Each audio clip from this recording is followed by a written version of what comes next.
Button Shop Gaming. I'm the Button Shop Gamer, and today, I'm not gonna piss anyone off with a game critique!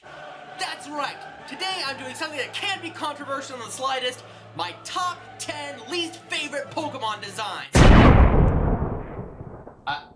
I hope you're gonna replace that poster. Club Nintendo doesn't offer that one anymore.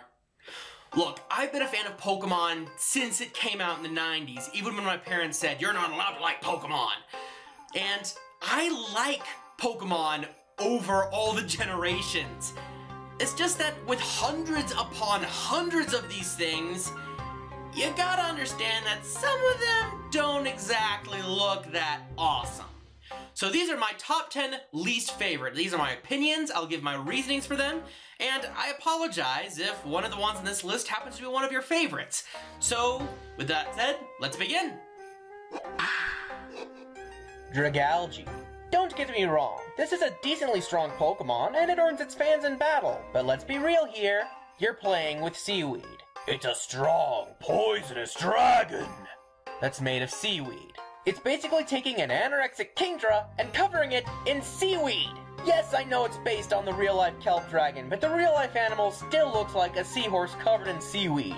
Oh, and the color palette isn't that great either. Pink and brown are colors that I just don't think ever go well together.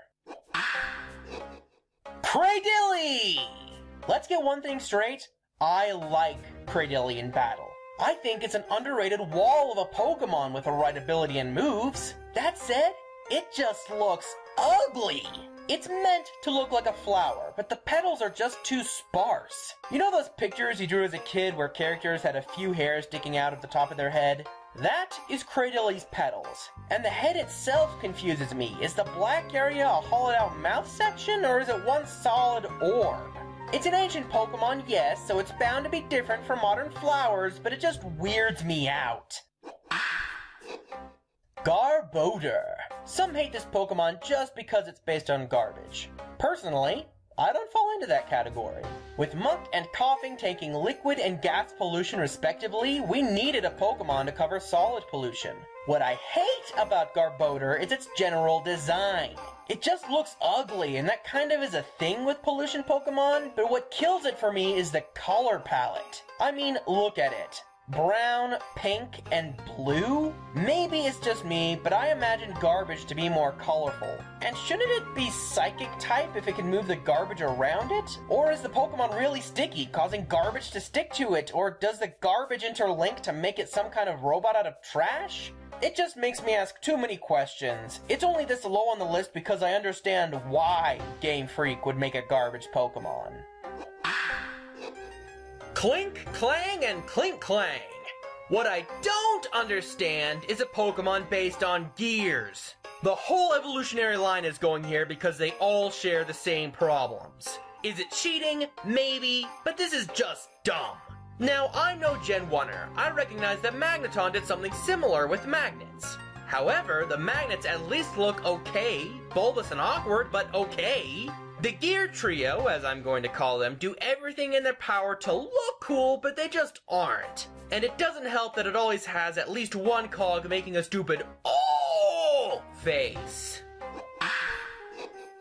Electros! The third Gen 5 Pokemon on this list? Mutton Chop, are you against Gen 5? Not really. I mean, it had one of the best narratives in Pokemon history, but I feel that Game Freak went with quantity over quality in terms of Pokemon design in that generation. There are plenty of good designs in Unova, just a lot of bad ones are there too. That said, Electros is a great Pokemon to use in battle in the game, but it stood on 2 feet in black and white, and that just made it look awkward. Gen 6 made it look less awkward by having it swim in midair, but it's too late, the damage is done. Plus, it has a mouth that's always open and hands that freak me out a little. Are they mouthed or just colored to look like mouths? The color palette isn't too bad, but the red on the hands was just unnecessary. Plus, it just looks downright ugly overall. Voltorb and Electro. Another with multiples on the list because it had to happen. I mean, they made decent traps in Kanto, but if they aren't going to be traps for greedy trainers in new games, then why have them at all? The designers just put eyes on a Pokeball for one and stuck eyes into mouth on an upside down Pokeball for the other. This is lazy Pokemon design at its finest, folks, and it is just dumb.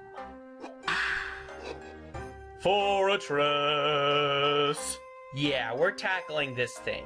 It starts out as a pine cone, and that's okay. Pine cones are cool. But then it turns into this? I actually looked it up, and Bulbapedia claims that it's based on a bagworm inhibiting a giant nut. But a pine cone becoming a nut is just nuts! I apologize. Not only that, but it went from blue to bright pink. I mean, what kind of blue nut turns pink? Avoiding an inappropriate joke now. It certainly doesn't help how it's pointed everywhere, too. It looks more like a clam or an oyster than a nut, and it certainly doesn't sit well with me, considering that it came from a tree.